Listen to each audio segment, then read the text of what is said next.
देखंतु 1978 मसीहार समय भिन्न रहितला एवं 2026 मसीहार समय भिन्न रही कारण सेतेबेलर भक्तंक संख्या एवं वर्तमान रे भक्तंक संख्या रे वृद्धि घटी एवं लक्षाधिक संख्या रे भक्त आसुचंती एवं रत्नभंडार गणति समय रे जेमती कौनसी प्रकार दर्शन रे बाधा उपजीव नाही तारी उपरे विशेष गुरुत्व दिया जायछि।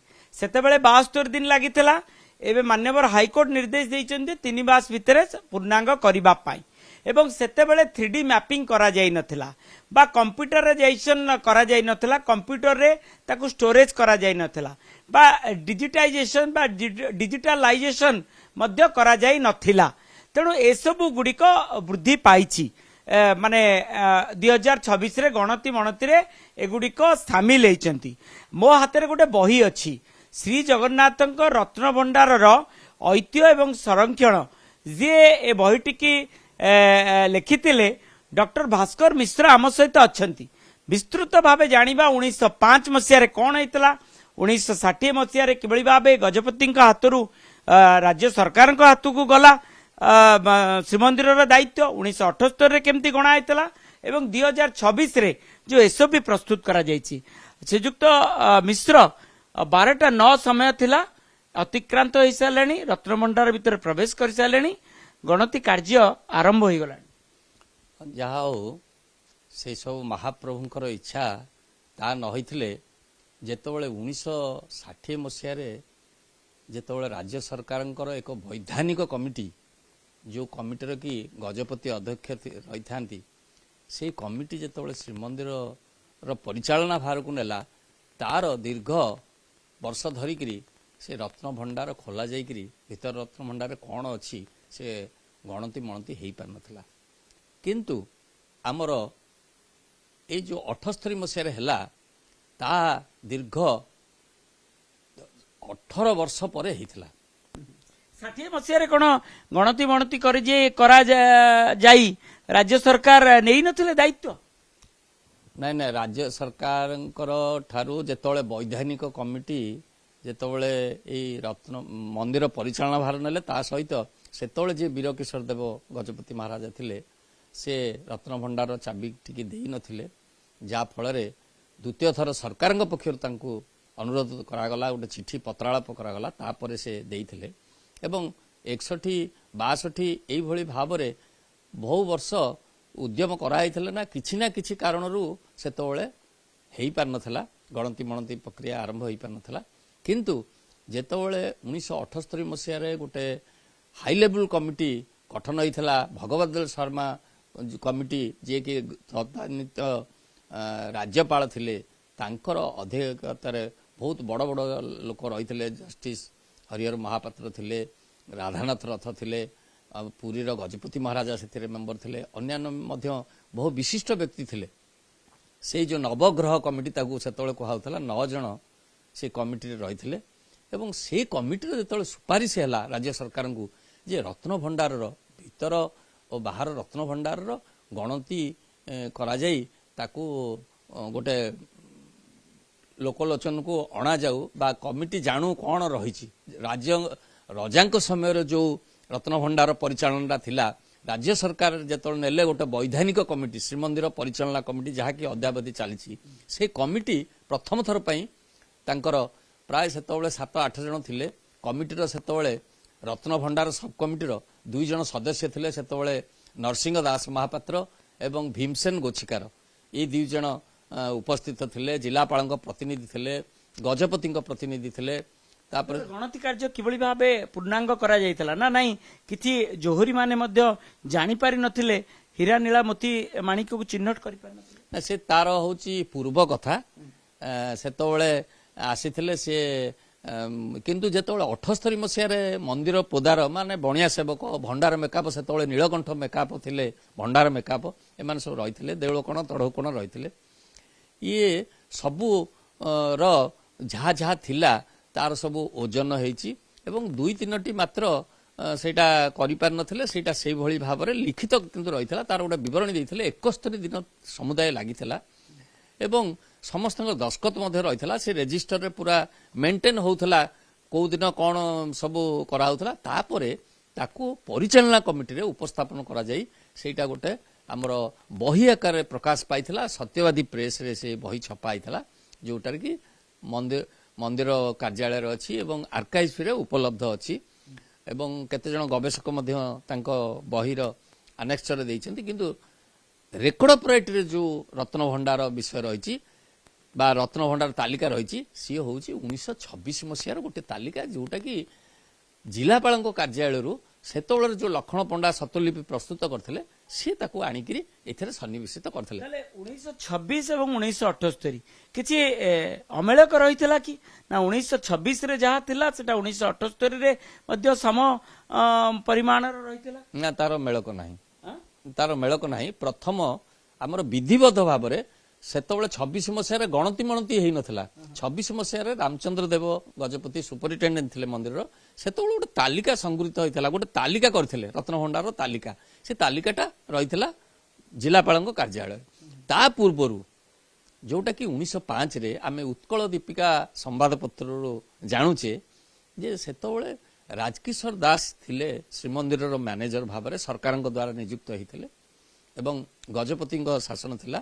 ସେ ଯେତେବେଳେ ମ୍ୟାନେଜର ହେଇକି ଆସିଥିଲେ ବହୁ କାଳରୁ ଲେଖା ହେଇଛି, ବହୁ କାଳରୁ ରୁଦ୍ଧ ହେଇକିରି ଥିବା ସେ ରତ୍ନଭଣ୍ଡାର ଖୋଲା ଯାଇଥିଲା ଏବଂ ସେ ସବୁ ସିନ୍ଦୁକ ମାନ ସେ ସବୁ କଢା ଯାଇକିରି ବେହେରଣ ତଳେ ତାକୁ କଢା ହେଲା। ସମସ୍ତଙ୍କ ଉପସ୍ଥିତିରେ ରହିଥିକିରି ତାକୁ ଝଡ଼ାଝଡ଼ି ହେଲା। ଗୁଡ଼େ ବହୁତ ଅଳନ୍ଧୁ ଅଳିଆ ସବୁ ପୁରା ଇଏ ଥିଲା, ତାକୁ ସବୁ ସଫାସଫି କନାରେ ସବୁ ପୋଛାପୋଛି କରି ପୁଣି ତାକୁ ରଖିଥିଲେ ଏବଂ ତାପରେ ମଧ୍ୟ କିଛି ମ୍ୟାନେଜର ମାନେ ସେ ଯୌମୁଦ ଥିବା ସିନ୍ଦୁକ ନା ନାଇଁ ସିନ୍ଦୁକ ମାନେ ଗଣତି ମଣତି ଆଜି 1905 ମସିହାରେ କରାଯାଇଥିଲା। 1905 ମସିହାରେ ଗଣତି ମଣତି କଥା ପ୍ରକାଶ ପାଇନି, କିନ୍ତୁ ସେଇଗୁଡାକ କାଢିକିରି ସବୁ ଦେଖିକିରି ପୁଣି ତାକୁ ସେ ସିନ୍ଦୁକ ଝଡ଼ାଝଡ଼ି କରିକିରି ପୁଣି ତାକୁ ରଖିଥିଲେ। କେବଳ ତାପରେ ମଧ୍ୟ 1905 ରେ ରଘୁନାଥ ବେଶ ହେଇଥିଲା। 1905ରେ ଶେଷ ରଘୁନାଥ ବେଶ ହେଇଥିଲା, ଯୋଉଟା କି ରାଜକିଶୋର ଦାସଙ୍କ ସମୟରେ 2 ଦିନ ଧରି ସେ ବେଶ ଚାଲିଥିଲା ଏବଂ ସେଇଥରର କିଛି ଭଗ୍ନ ରତ୍ନ ଅଳଙ୍କାର ମଧ୍ୟ ସେ ବେଶର ଏବେ ବି ଭିତର ଭଣ୍ଡାରରେ ଥିଲା। କାହିଁକି ନା ଆମର ଯୋଉ 1978 ମସିହାରେ ହେଇଛି ସେତେବେଳେ ବି କିଛି ସେଇ ସବୁ ରତ୍ନ ଅଳଙ୍କାର ମାନ ଥିବାର ଆମେ ଜାଣିଲେ। ଏବେ ଯୋଉ ଅଳଙ୍କାର ଗଣତି ମଣତି କାର୍ଯ୍ୟ କରାଯାଉଛି ତାକୁ ଏସଓପି କି ନେଇକିରି କଣ କହିବେ ଆପଣ? ଦେଖନ୍ତୁ କେତେ ପ୍ରାୟ 40 ବର୍ଷ ପରେ 47 ବର୍ଷ ପରେ ଇଏ ହଉଛି ରତ୍ନଭଣ୍ଡାରର ଗଣତି ମଣତି ହଉଛି। ଆଗରୁ ଏ ଉଦ୍ୟମ କରାଯାଇ ପାରୁନଥିଲା। ଯାହା ହଉ ସରକାରଙ୍କୁ ବିଶେଷ ଧନ୍ୟବାଦ ଦେବି, ସେ ଗଣତି ମଣତି କଲେ ଏବଂ ବର୍ତ୍ତମାନର ମୁଖ୍ୟ ପ୍ରଶାସକ ପରିଚାଳନା କମିଟି ସମସ୍ତଙ୍କର ସହଯୋଗରୁ ଏ କାର୍ଯ୍ୟ ହେଉଛି।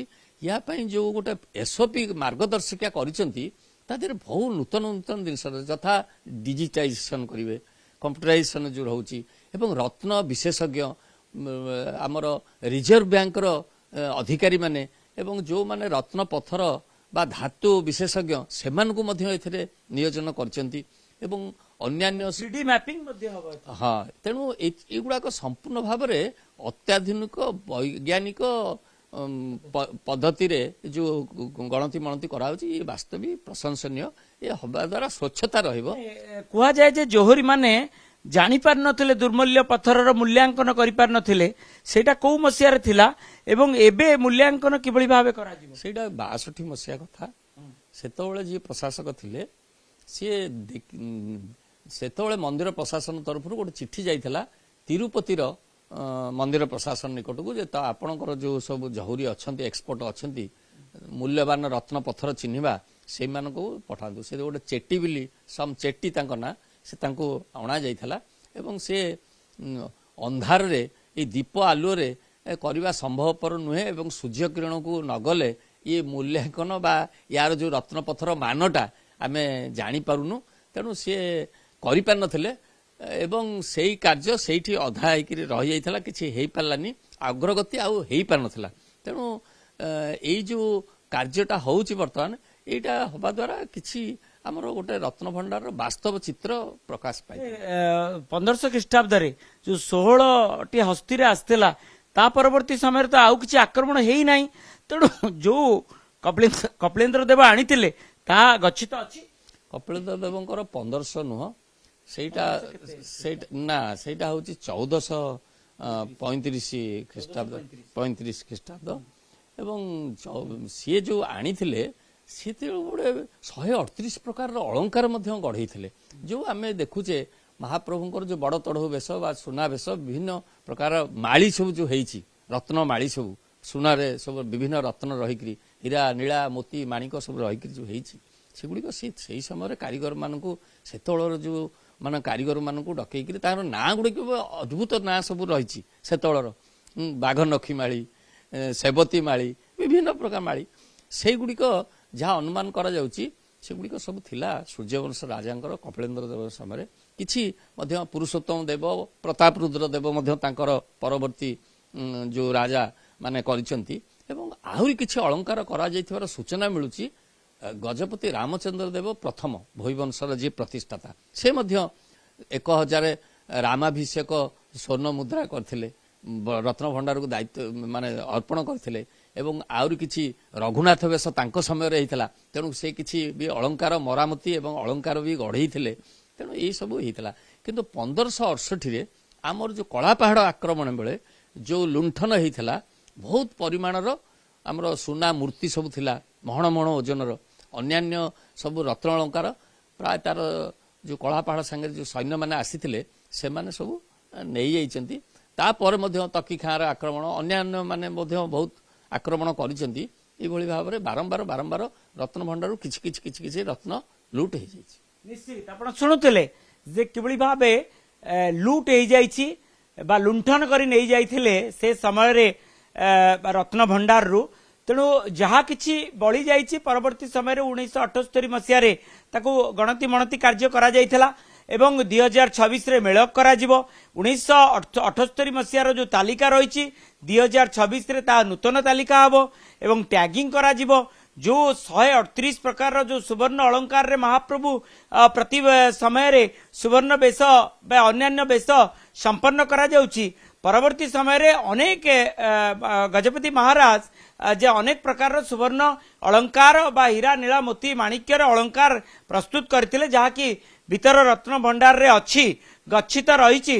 ତେଣୁ ଭିତର ରତ୍ନ ଭଣ୍ଡାରର ଯୋଉ ଗଣତିଟା ବଡ ଚ୍ୟାଲେଞ୍ଜ ରହିବ, କାରଣ ଭଣ୍ଡାର ମେକାପ ମଧ୍ୟ ତାଙ୍କ ପାଖରେ ସୂଚନା ନାହିଁ ଯେ କୋଉ ଅଳଙ୍କାରଟି ତାର ନାଁ କଣ। ଯେତେବେଳେ 1978 ମସିହାରେ ଯୋଉ ଗଣତିର ତାଲିକାକୁ ଯେତେବେଳେ ଡକାଯିବ, ନିଶ୍ଚିତ ପକ୍ଷରେ ଭଣ୍ଡାର ମେକାପ ତାକୁ ଚିହ୍ନଟ କରିବାରେ ବିଳମ୍ବ ଘଟିପାରେ ଏବଂ ତାକୁ ମଧ୍ୟ ଯେ ଛତିଶା ନିଯୋଗର ନାୟକ ଅଛନ୍ତି ସିଏ ମଧ୍ୟ ଚିହ୍ନଟ କରିବା ଦରକାର, ତାର ନାଁକୁ ଲିପିବଦ୍ଧ କରାଯିବା ଦରକାର ଏବଂ ଜେମୋଲୋଜିଷ୍ଟ ମାନେ ମଧ୍ୟ ଯାହା କହିବେ ସେଇ ଅନୁସାରେ ହିଁ ଚିହ୍ନଟ ପ୍ରକ୍ରିୟା କରାଯିବ।